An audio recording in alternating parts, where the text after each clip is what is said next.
การทำสำเราของภิกขุสามเณรพ่อขาวและแม่ขาวซึ่งได้กำหนดไว้ในมาตรา266ภิกขุสามเณรพ่อขาวแม่ขาวหากได้เสกสมกับผู้หญิงหรือผู้ชายด้วยกัน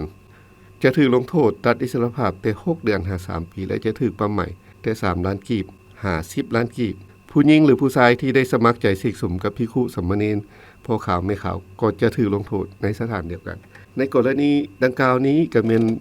เป็นการกระทำผิดที่ได้กำหนดขึ้นใหม่การเสกสมการทำสำเราของภิกขุสามเณรนี้ก็ถือว่าผ่านมาก็จะมีแต่เฉพาะผู้ที่ถูกเสกสมที่เป็นฝ่ายกงกันข้ามมีความผิดนะแต่ในกรณีกฎหมายฉบับปรับปรุงของประมวลกฎหมายอาญานี้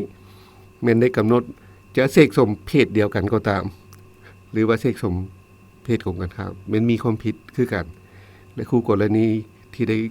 เสกสมนำกันก็จะมีความผิดเดียวกันและจะถูกลงโทษตัดอิสรภาพแต่3ปีและจะถูกปรับใหม่แต่3ล้านหา10ล้านกีบ